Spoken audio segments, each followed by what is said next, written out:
The following is a Comfortably Zoned Radio Network production. We are back. Bock score from the Old Garden. Nedick's at the Old Garden on 49th Street. I'm Ralph Tycho with the Comfortably Zoned Radio Network, and we have a panel of folks to speak with Hal Bock. David Hubler is here. Hi, everybody. How are you? Good. Good. George Case III. George, how are you? Yeah, I'm just fine. Looking forward to it. Good. We have a good show. First of all, any questions you guys have or anything that you want to add to any of the previous shows? I haven't done this for a while, but it's called Sweeping Up. Anything that comes to mind that you'd like to elaborate on that we shortchanged you on any of the other previous shows? I'd like to point out, being a newsman at heart, there was a story on the news tonight which referred to really last week's conversation about athletic shoes.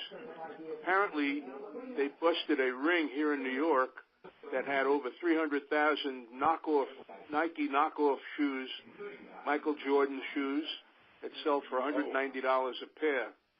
So that business is still going strong. We had that conversation last week. George had a very interesting conversation about that last week, and right on the button in the news tonight, we had a bust here in New York. So it's still going on.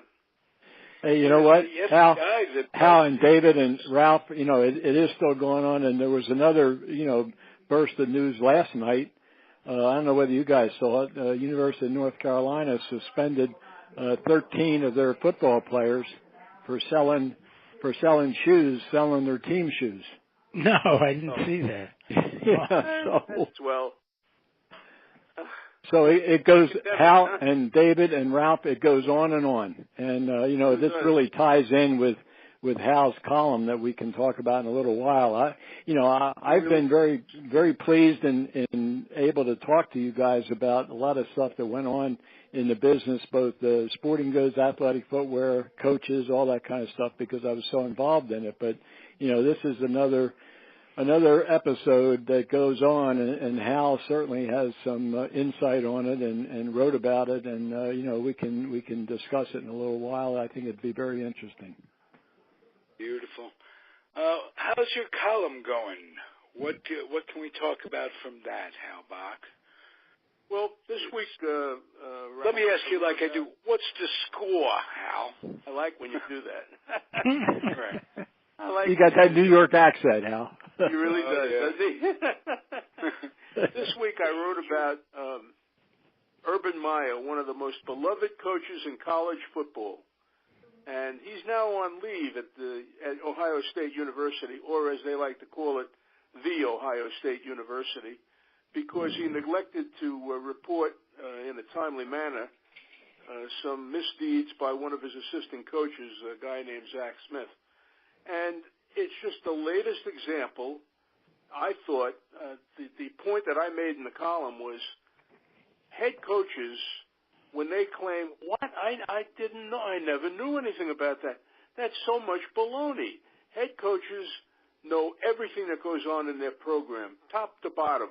As Jerry Jones, the owner of the Dallas Cowboys, said when he took over the Cowboys, he wanted to know everything from jocks to socks. And that's what goes on with all college sports. The head coach knows exactly what's going on. So for Urban Meyer to plead, I didn't know that he was doing that, that's foolishness. That's ridiculous. It's like Joe Paterno with the Jerry Sandusky scandal. Joe Paterno operated as a CEO at Penn State, and don't kid yourself, he knew everything that was going on in that program. And if he didn't know that Jerry Sandusky was doing bad things, then he should have been fired, and he was eventually. There's example after example. Rick Pitino. Rick Pitino said he was shocked when they reported some recruiting violations to him. Well, are you kidding me? You don't know what your recruiting coordinator is doing? Of course you do. So for these coaches to plead innocent is just foolishness. And now we're faced with the number 3 team in the country, Ohio State, going into spring practice or summer practice, really right before the season starts, without their head coach. And there's some question about whether Ohio State will eventually fire him. There's an investigation going on right now, and it remains to be seen what the outcome will be. But this doesn't look good, let's put it that way, for a guy who's making $7 million a year on an extended contract. So I'd like to open that up to discussion and hear what you guys have to think about, what you guys think about. Let's start with George on this, because that assistant coach has some Rutgers background, if I'm not mistaken. Yeah, absolutely. Here's a little bit of the background, and Hal has really hit the highlights. But when it comes to Ohio State, Urban Meyer is probably at the very top of the heap. He's the number 1 college football coach in America. Ohio State has been tremendously successful under Urban. Urban had been at Florida, was doing all kinds of wonderful things at Florida. Stepped back because of health reasons. All of a sudden, he surfaces at Ohio State, builds a tremendous program. And Ohio State has, what some of you may know, Ohio State has had a huge rivalry with the University of Michigan. Those two are 1 and 2 in the Big Ten. And one of my acquaintances who I knew quite well, John Cooper, was the head coach at Ohio State before Jim Tressel, who was let go because of a sports memorabilia selling problem with his players. But John Cooper was fired by Ohio State because he could not beat Michigan.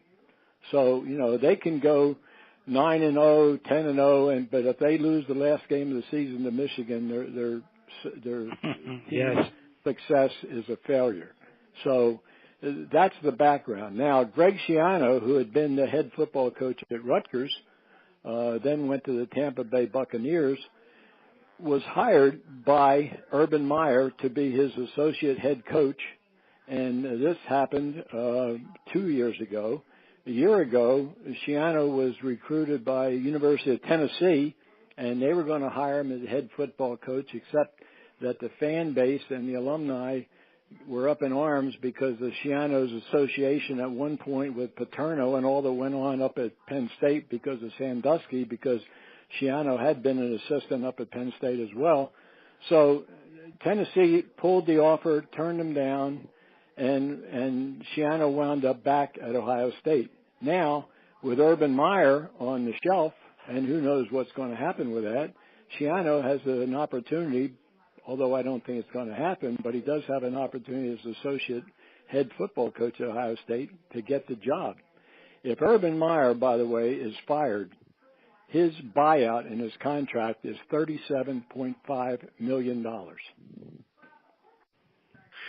That's not bad. I bet he hopes he gets fired. Yeah, I was just going to say the same thing, Hal. I bet he's hoping, Well, you know what? That's it. There's so much ego involved. But Meyer was making $7 or $8 million a year. Yeah. But if he gets fired, that's the buyout, $37.5 million. Just like how you brought up earlier about Pitino. I mean, Pitino's buyout was huge down there in Kentucky. So I mean, at Louisville, and that's the thing that most fans of college football, college basketball, they don't realize how much money that these guys are making, and not only in their salary, in their coaches' contracts, their appearances, all the shoe deals that they have. The fact is that they have their summer camps. It's a huge amount of money that they make. And a local TV show on a weekly basis. Absolutely, they all have it. Yeah. And David, the thing is, and you and Hal went to NYU. I can guarantee you that NYU has no kind of program like they have at the Big Ten level or at the ACC level, whatever it is in college football and college basketball. It is absolutely at the very, very top, the average fan doesn't realize, and I'll tell you, I'll go right off it's a very corrupt business. It is. It's been that way for years. The head coaches, they can plead ignorance, but they know what's going on because what they do, they assign, they've got boosters and they've got everybody to do all the dirty work for them. So they can raise their hand and say, hey, I don't know anything about it, but I can tell you that they do. I'm sure you're right. Telling me that there's a possibility that Urban Meyers gets fired and for covering up for the guy that will eventually get his job? Well, he didn't actually cover up for Shiano. He covered up for Zach Smith. But the fact is that they knew what was going, just like at Penn State. I mean, they knew, Paterno and his, staff and the administration, they knew there was some bad stuff going on with Sandusky. I mean, Sandusky was Joe Paterno's right-hand man. For a long time. How much do the college administrators know, the dean of the college and what have you? They know how much money is coming in from those programs. That's what they know. Oh, yeah. And building they libraries. Also know, consider that the president of Penn State got fired as part of the Paterno-Sandusky affair. So apparently they know, too. The higher administration knows. I mean, it's no secret. If you and I know, then they know. I mean, it's just not a secret. But you have to also remember, can you imagine the amount of money they're generating for the schools? If they're paying these coaches that kind of money, how much money are those programs generating for the school, for the university? Absolutely. A hell of a lot, I'll tell you. Most of those programs, the football program at Michigan and Penn State and, those major Big Ten programs, they fund the entire athletic program of those schools. That's right. And then you have, this isn't even part of our discussion, but, I think at some point we should talk about, these team doctors and what's been going on with both Michigan State and now Ohio State. I mean, the Olympics and all that kind of stuff. I mean, that's a different subject, but it is still the scandalous behavior that's going on at the college level. Well, that's a social thing that's almost societal, that sort of thing.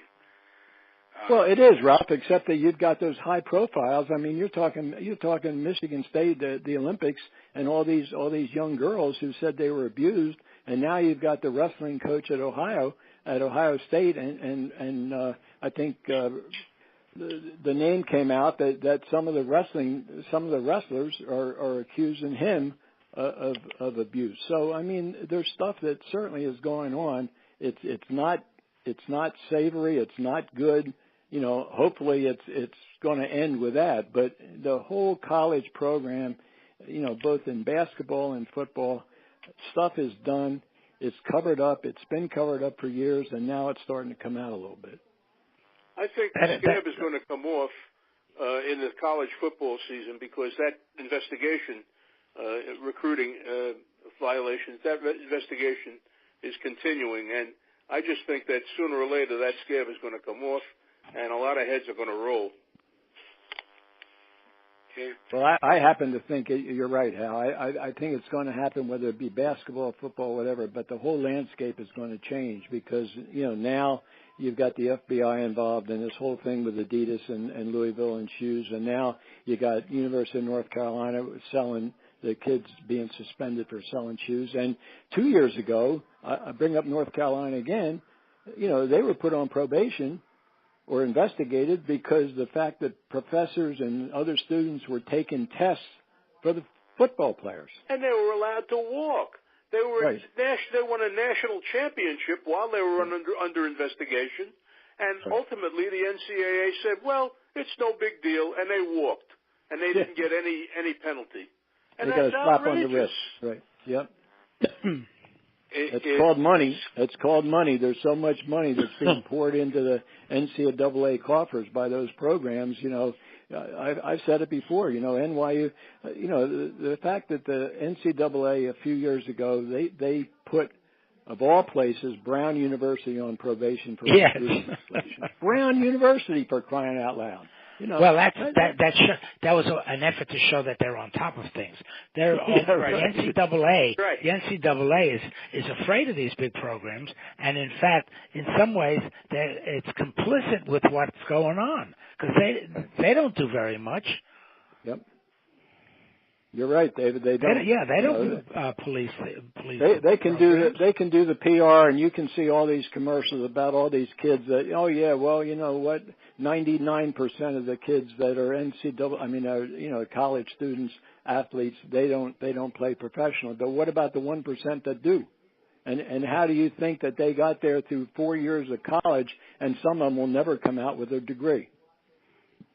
Yeah, I mean, some of them don't even last more than 1 year. This one and done thing. Right. That's the kind of thing that the NCAA should crack down on. They should. But they won't. Is it fair that the likeness of the college player and their name and what have you are produced on uniforms and sold for profit, and these kids basically are starving, and the vast majority don't go on to the pros. So very true.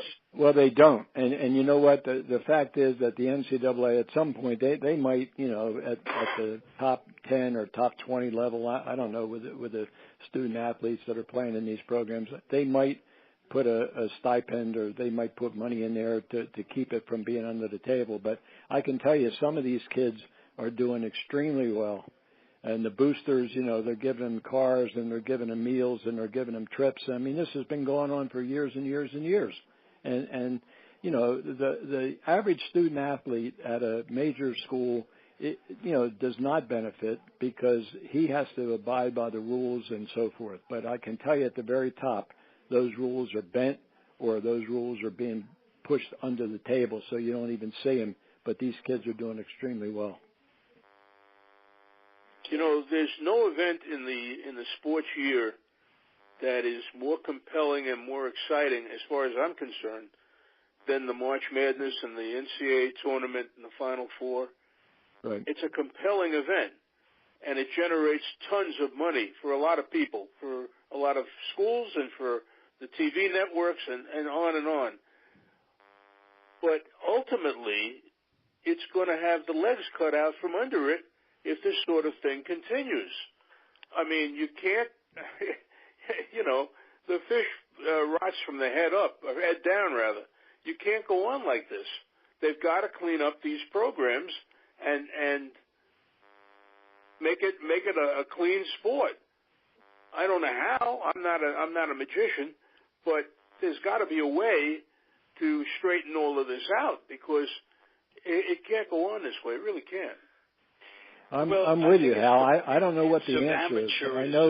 I know it's money. I mean, money is the root of all evil, and I can tell you that the money is so huge and so outrageous that until they clean it up, they're going to have to clean it up and really, turn the whole thing upside down because otherwise it's going to continue and people are going to say, oh yeah, well we made an effort, but blah blah blah, it didn't happen. Well, it's either going to have to happen or this abuse will continue because the money is so great.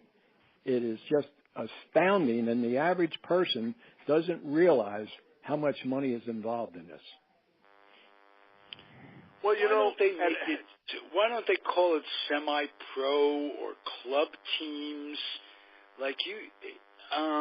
because the pretense of getting an education is out the door. I mean, not only the one and out, but it's the favoring the kids who aren't doing well scholastically and having that get by. The North Carolina thing, Hal, absolutely shocks me. That they could, any other school, you would think if there wasn't a North Carolina or a Duke, they'd be sacrificed. You're right. They're too big to fall. You're right. David and I went to New York University, and NYU had a pretty good basketball program. when we were there, right, Dave? Oh, yeah. Very good one, yeah. They had some players, and it fell on hard times, and ultimately it was dropped. The sport was dropped. Now, this is the largest private university in the country, and they dropped basketball. They had previously dropped football before I ever got there. Right. And they were just playing intramural and stuff like that. And some powerful alumni, and I'm familiar with them because of my relationship with alumni clubs and stuff. Some powerful guys put some pressure on. They wanted big-time basketball back. And the president of the university said, ain't happening. And they agreed to bring back basketball, but they brought it back at Division III. Division III, I mean, right. That's Holyoke, I mean, nobody knows. Yeshiva and right. Yeshiva playing with cousins lived in Holyoke, for crying out loud. Brandeis, I think, is Brandeis is Division so III. He said, you want basketball? I'll give you basketball. Here it is, Division III.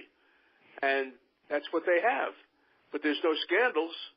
Right. There's no money laundering.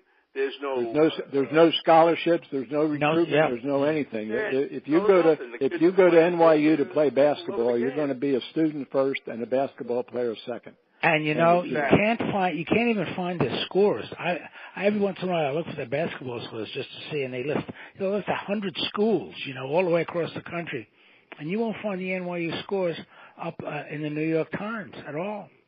Right. Unless the other team posts it, Yeah.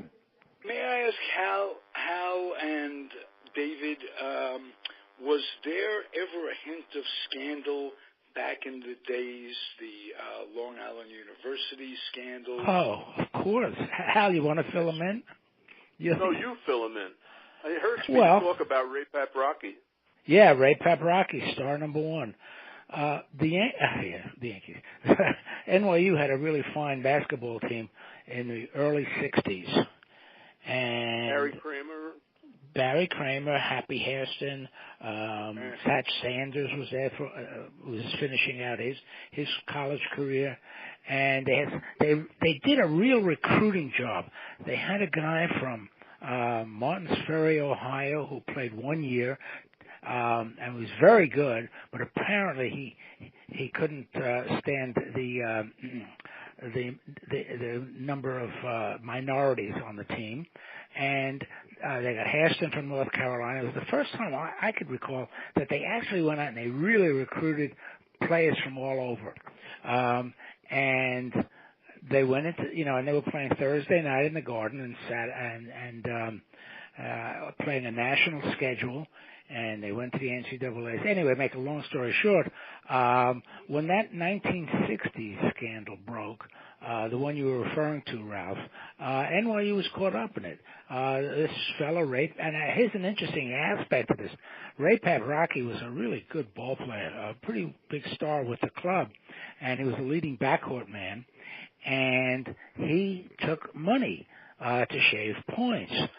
They caught him, and as bad as it sounded, one of the reasons that he did it is because they had promised him a better, this is what I understand, they promised him a better scholarship than he got. And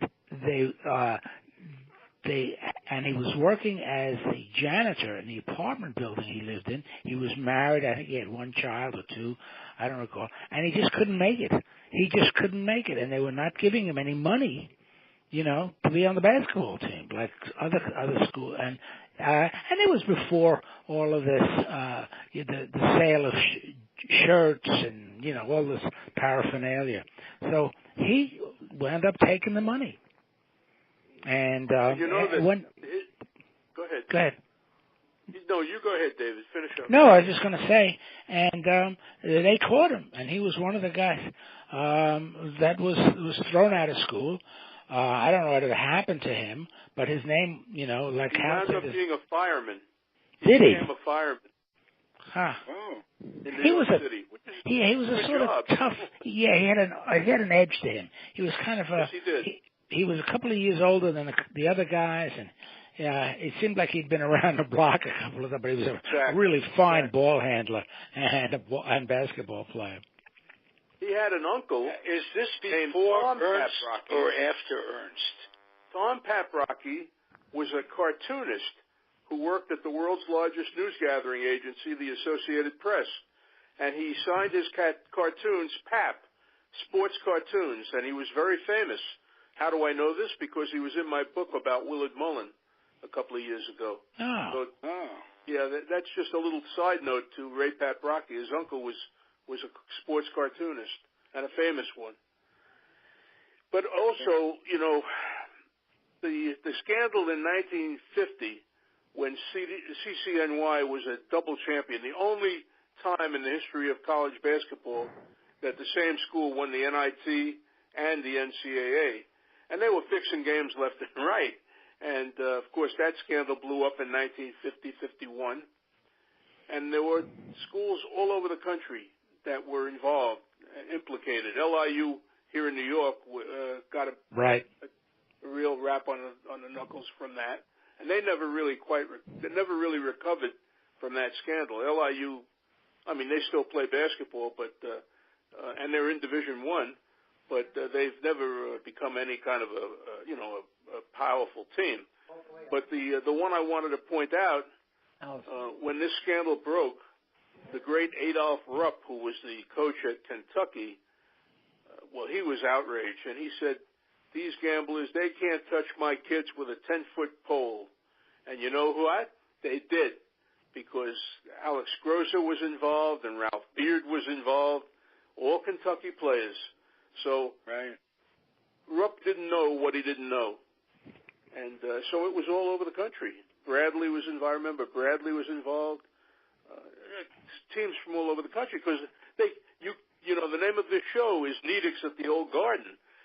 You walk through that lobby and it was gamblers left and right. Yes. To the next. Laying odds. The phones out in the lobby to place their bets. That was what I was going to say, that the Garden was sort of the nexus of this whole expanding scandal, because so many of those teams came in for the holiday festival, for the NIT tournament, and the gamblers, it was just like Damon Runyon. that was his milieu. Garbage time. Yeah. They would cheer for the point spread. Sure. Absolutely. But you see, now we've gone beyond that. We've gone beyond the simple fixing of a game and the point spread and win by 8 points instead of 10, or win by 10 points instead of 8. That we've gone far beyond that, because now we're in sexual abuse, domestic abuse. I mean, it's outrageous what's going on. The business with Sandusky, the business with this character Zach Smith at Ohio State, the business with the doctor at Michigan State, and the wrestling people at Ohio State, and on and on and on. So it's not just the games; it's beyond that. And you said it before, Ralph. It's not just sports; it's beyond that in every every realm of life. This new national gambling law that's gone into effect. That'll help. I wonder how. Yeah, exactly. That'll help. Yep. That'll probably produce a number of scandals going forward. Wouldn't be surprised. Well, I'm a guy who doesn't gamble, but you know what? I'm against this whole thing about the gambling, and I know all the politicians and all the states, they want to do it, legalize and all that kind of stuff. But to me, it's just opening Pandora's box. It just is going to be one thing after another, and that's my fear. And sure. I hope I'm proven wrong, but I don't like the whole idea about legalized gambling when it comes to the pros. And the pros I can understand more than the colleges, but now you're going to have it the colleges too. So right, of course. Doing the point spreads in Vegas and whatever it is, and looking in the newspapers and all that kind of stuff, and putting all kinds of money down, and people are going to be that are addicted to gambling. I mean, they're going to start putting money in and not be able to pay their household bills because they're running up these huge gambling debts. George, you played college basketball, and I know you certainly weren't involved in any of this. maybe you could take us through it. How do these gamblers reach the kids? Do they do it by referral? Do they get one kid and one kid says, my buddy needs help as well, and does it spread that way? How does a program become corrupt? Well, I think in my instance, I mean, I played at Rutgers, and Rutgers certainly, was not anywhere near a national power in any of this kind of stuff. But I would think, and Hal would probably, and David, they would be able to talk about it when with the gambling that went on and the scandals in New York. But the gamblers would, if a kid was susceptible, or if a kid needed money or whatever. They'd approach a kid and say, hey, how you'd like to make a couple bucks on the side? I mean, that's how it started. And some of the kids were able to do it. Now, on the other hand, you see what's going on today, and I just mentioned about North Carolina. I mean, here's some football players in North Carolina. They're given team shoes, and they know that they can go out and put them on the market, whether on eBay or whatever it is, and they can make some pocket money for themselves. So, that part of it's been going on. I can't really tell you about when I was at Rutgers, because I knew we were not, anywhere near any kind of a national power. We could barely, play 500. But I know that gamblers and unsavory people were not, paying any attention to us. But at some of the other programs, maybe they were. But on the other hand, you had guys that were terrific, who were great student athletes, who were, as far as I know, were totally removed from that. And I'm thinking about a Bill Bradley at Princeton. I mean, a great, great player, scholar athlete, Rhodes Scholar, U.S. Senator, all that kind of stuff. I can guarantee you that nobody was coming up to Bill Bradley and say, hey, Bill, how would you like to make a few bucks on the side? Yeah, right. I'm sure you're right. Well, it did hurt that he came from big money. I mean, his dad was in banking in Springfield. Well, that's not necessarily, a deciding factor. I think I've mentioned in the past that Columbia had this really outstanding basketball player. His name was Freddie Portnoy. He'd gone to high school with me and several other friends, and he got a scholarship to Columbia. He lived at home. And he went to Columbia on a full ride. He took about $1,500 from these guys. They found it under his mattress. He didn't know what to do with it. He had no reason to take it, and he had no reason to spend it. And he got caught up in it. They threw him out of Columbia. He lost his scholarship. He wound up, at one point, some of the people I knew saw him, coming into the NYU gym up on the Heights and trying to play pickup games at night, and they threw him out. I think he eventually went to Hunter. But he was a guy who was bright, articulate, had everything going for him, and they put the money under his mattress because he didn't know what to do with it. Right. You know what, David? I can understand. I can understand that happening. I really can, because a lot of these kids, and this happened, and you guys might not even heard about this. This happened at Rutgers last week.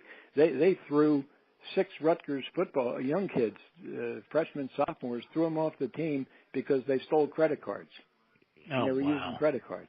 I mean, you don't necessarily hear this on a national level, but as an alumnus of the school, and I have some contacts, I hear about it, and I'm saying to myself, you know what? I bet there's a lot of stuff going on at Rutgers that, when I was there, it was very pure. Now they're trying to be a major Big Ten program. I bet there's stuff going on there. I'll bet you're right. It doesn't take much to infiltrate and get involved like this. Hey, 18, David and Hal and Ralph, these are 17, 18, 19-year-old kids. I mean, some of them are, they're getting a full ride, and that's great, but they had no money. Their parents had no money. Some of them are from broken homes. Some of them are living with guardians. I mean, so if somebody comes up to them and say, hey, I got a chance for you to make some bucks, or, here's a credit card, go spend a bunch of money to get yourself and your family some extra, goodies. I mean, that's going to happen. Well, there's a horrible case out here at Stanford University where a swimmer is accused of rape, Oh, yes. Right. convicted, and the judge gives him like 6 months. Now, they're calling for a recall of the judge. This kid wasn't punished properly. It goes beyond the big sports, the corruption and the downfall of society, because it is, all this sexual abuse stuff, it's in every industry. You have doctors, you have selling pills, selling prescriptions that the drug companies give them. You have the church, the mother church with their abuse. It's just reflected in everything, the corruption, to say nothing politically, what's going on there. I don't know. Well, you look at the former wrestling coach at Ohio State is now a congressman from Ohio, right. And he's one of the leading hardliners in that far right group, and he's running for re-election. Yeah, Freedom Forum, and he's running for re-election, and he's expecting to win the Speaker of the House job. And he covered. And I think David, and I think that's one of the ones that Hal mentions in the article that congressman was assistant wrestling coach or something, and right. He claims he didn't know anything was going on. Well, I doubt seriously that he did not know or know something that was not quite right there. Also, look, what's the size of the average wrestling team? 12, 15, I don't know, but it certainly is not the 65 and 70 football players. I'm sure Urban Meyer didn't know the names of each and every player on his squad. Yeah, I mean, that's just impossible to do. And but a wrestling assistant team. Coaches. Yeah, exactly. That's what the assistant coaches are for. Yeah, the ones that work with But I defense. can assure you, he knows the whereabouts and what every one of those assistant coaches do. Oh, yes. Yeah. I mean, I'm not excusing Meyer. I'm just saying. From them daily. Yeah, my point was that it's hard not to know what your team is doing when there's only 12 to 15, maybe even 20 members of the team. But when you've got 65, 70, I mean, if you've ever been to an Ohio State football game, as I have, I mean, the team comes out, it's probably, they're enormous guys, and they just come out endlessly. There's this stream of them. They probably, equal in number to the Ohio State marching band that does such a great job at halftime. No, David, it does, and they're huge, and Ohio State, has traditionally the last few years, I mean, well, even taking it back to the Woody Hayes era. I mean, sure. They had some great teams, and there's Woody Hayes, a legendary coach who gets fired because he punched out an opposing player on the sideline. Well, it goes back further than that. When I was teaching freshman composition, we had an essay by James Thurber, the humorist who he lived in Columbus and he went to Ohio State. And Thurber wrote this really humorous article about a college professor who has this football player in his class. And the kid needs to pass the class to stay on the football team. Now, this is 1930s.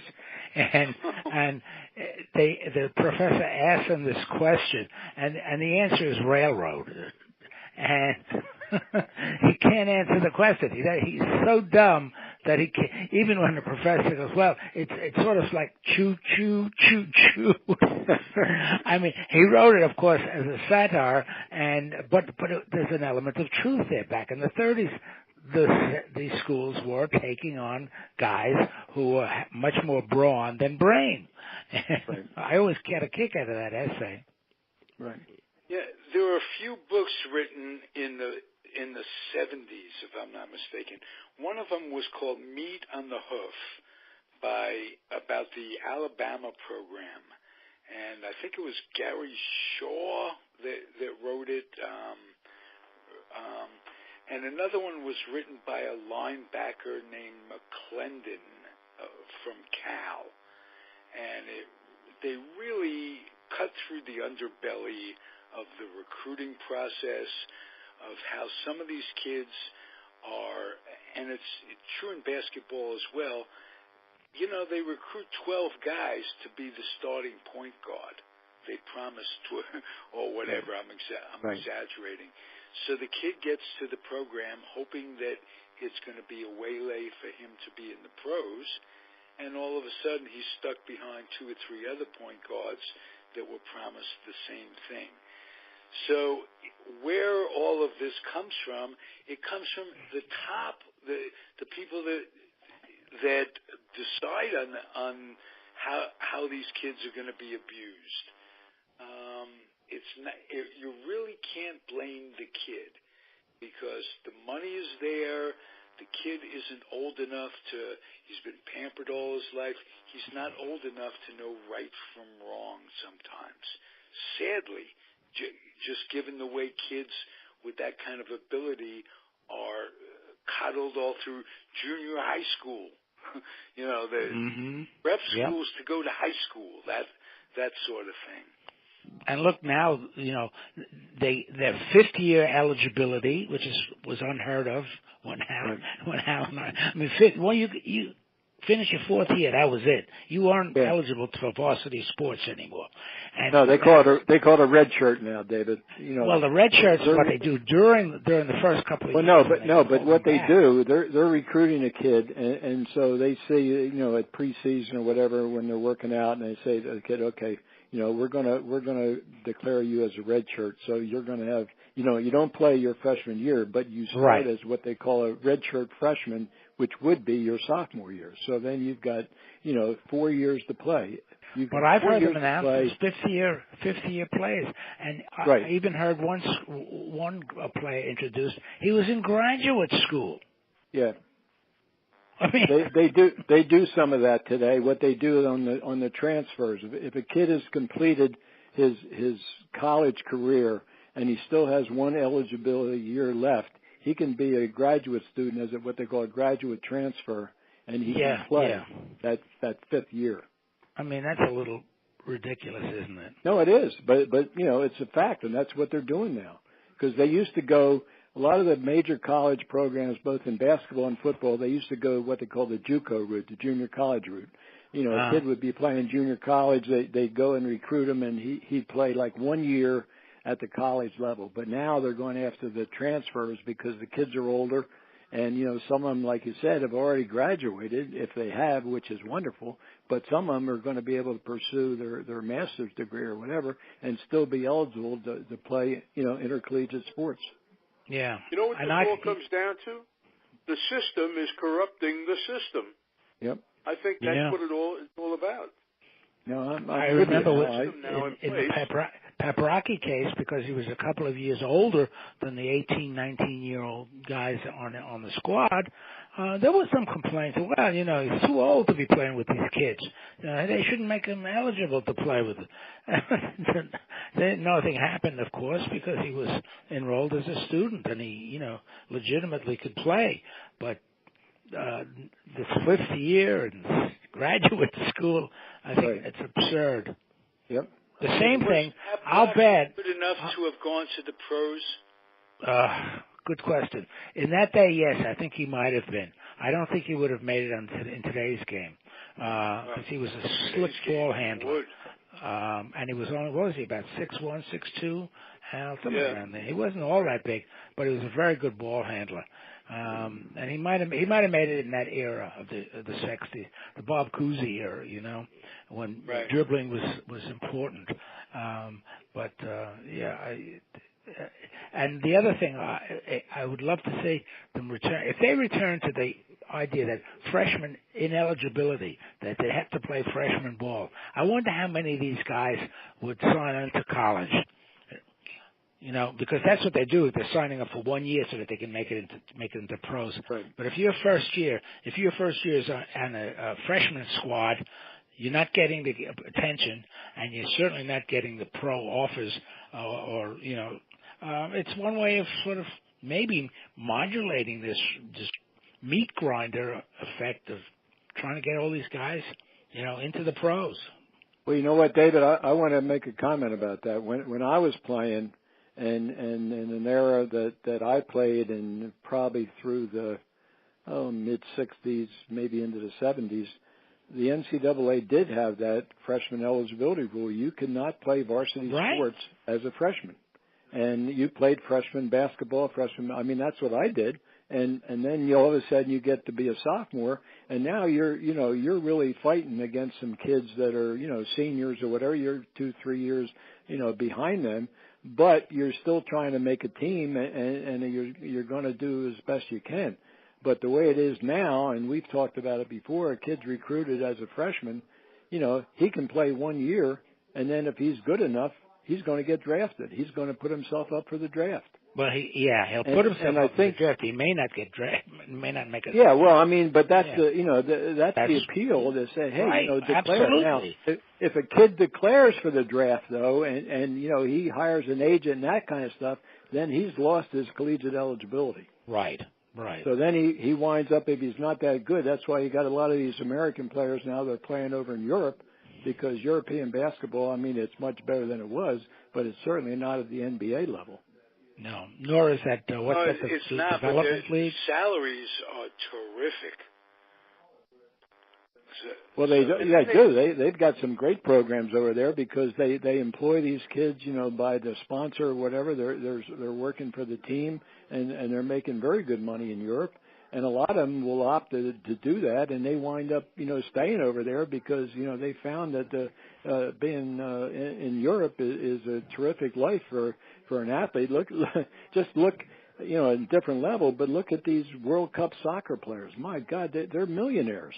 And, I don't see you have them coming over here to play. They're going over there, and they're staying there.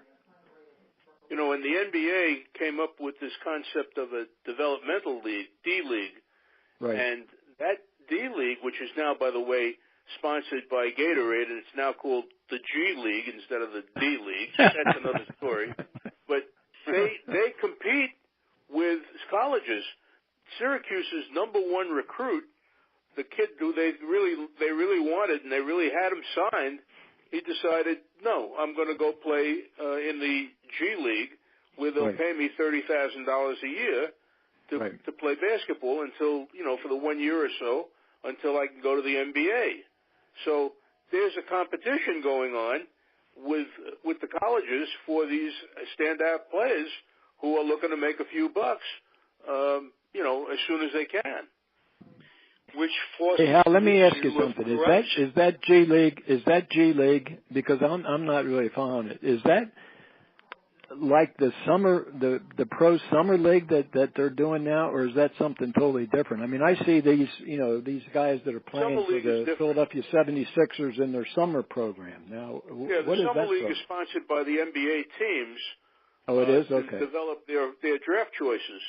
Okay. But the D League or the G League is a full year, wintertime, like a minor league, minor league basketball program.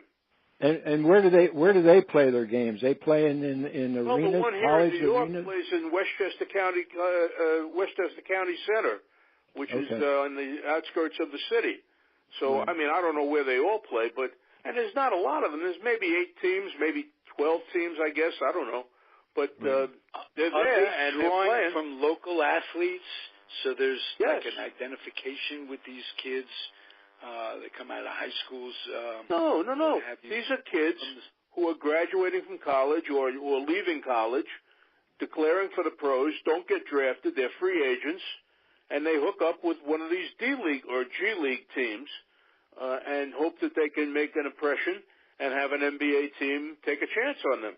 A lot of the NBA teams sign them to 10-day contracts to fill in for injured players late in the season. Yeah. So there's a lot of that goes on. But it's a functioning league. It's called the G League. That's not the league that had the Albany Patroons. That was always one of my favorite team names, the Albany Patroons. They played in that league. In something called the Eastern League. Was that what it was? Yeah. That was an organized. Yeah, there was an Eastern League, right? Yeah. There's no longer an Eastern League. Oh. As far as I know. Maybe there is. I don't know. But I think the Eastern League, Hal and David, I think the Eastern League was playing before the ABA. Because I remember locally where I am in Trenton, they had the Trenton Colonials, which had some pretty good ball players, but they played in the Eastern basketball. They called it the EBL, the Eastern basketball. Okay, right. okay. Mm-hmm. That's right.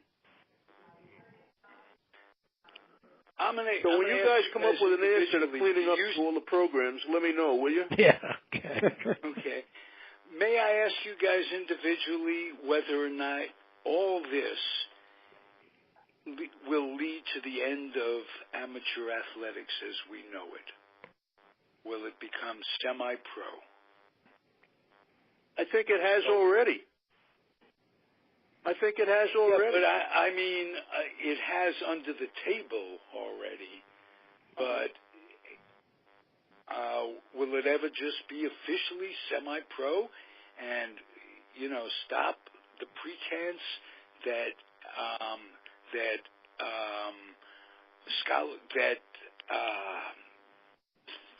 stop the pretense that I could think that was a joke, that these kids have to go to school to, Well, the scholarship, the traditional scholarship is tuition, books and board, and your food, I guess. I guess they they give them, they have meal money, right? Yeah, but you're talking about giving them a stipend, a salary, and this has been a subject of debate for years and years and years. Will it ever happen? I don't know. It seems like the NCAA is set against it, and until you can bring those people around, you're not going to have it. Would that help? Would that straighten things out? It might help. If these they're people set against it because it's their jobs. Their function would be eliminated. The need for them would be eliminated. Of course, they're going to be against it.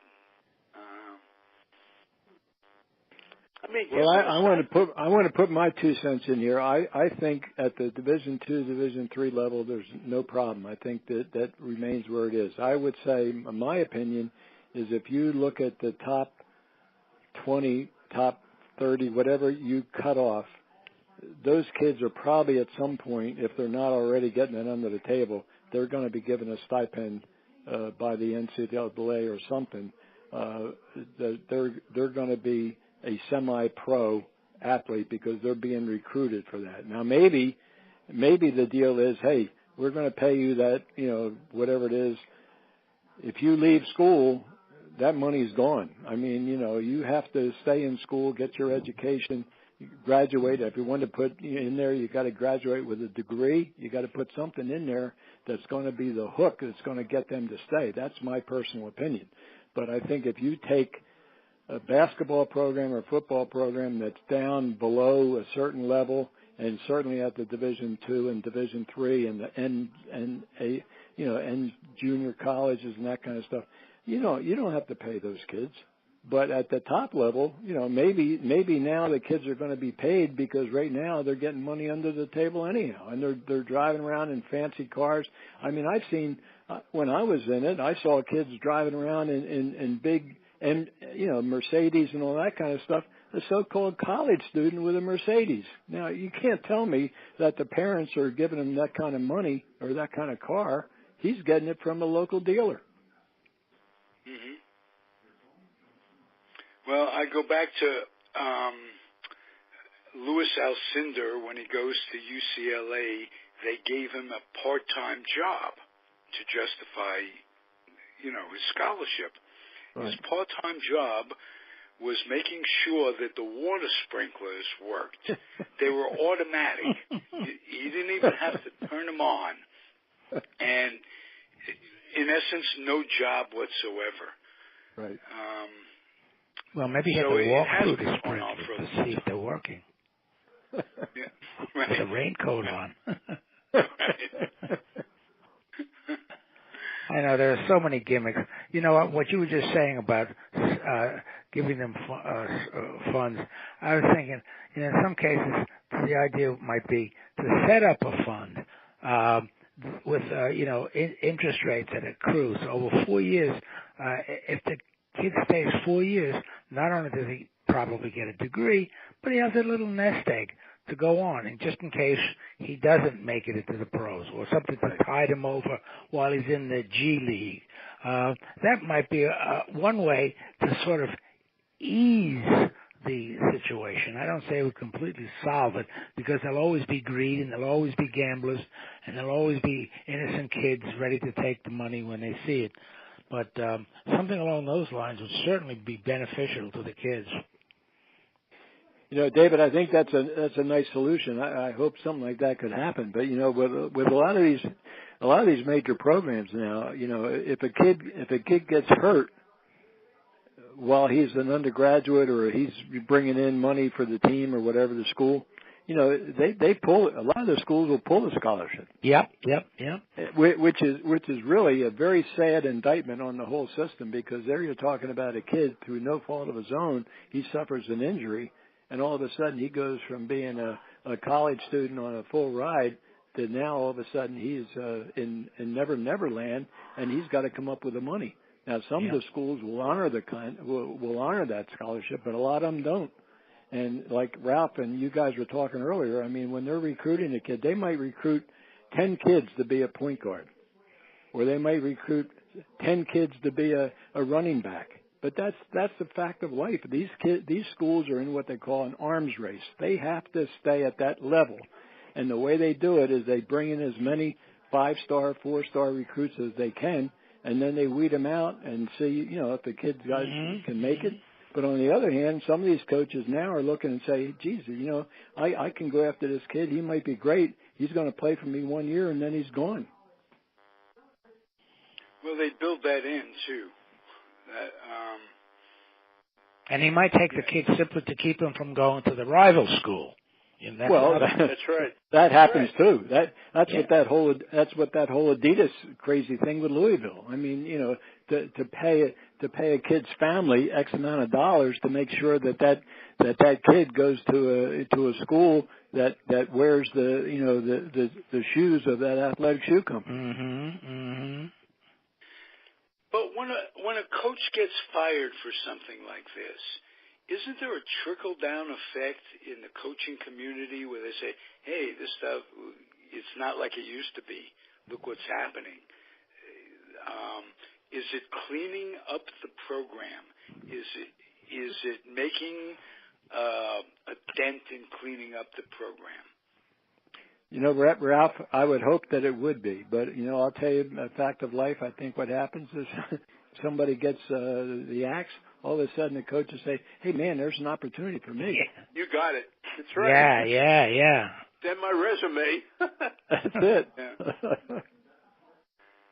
Yeah, there should be a few people trying to get Urban Meyer's job if he's let go. At $7 or $8 million a year, yeah, I think so. Yeah, that's yeah. And not living in L.A. or New York or San Francisco. In the words of William Bendix, what a revolting development this is. Amen to that. That's it. Hey, guys, talking about it, it's cathartic. At least feels good doing it, and I know I'm not alone in my thinking. I'm grateful to you guys. So, thank you. Well, thank you, and thank you. And Hal, thank you for writing that piece. I thought it was a good way to get us started on this conversation. Excellent. All right, thank you. Are you going to leave us a piece? Are you going to leave us a piece for next week? Guys. Yes. All right. See you guys in a couple of weeks. Okay. All right. Be well. Enjoy. Safe. We'll see you. Thank you, everybody, for listening.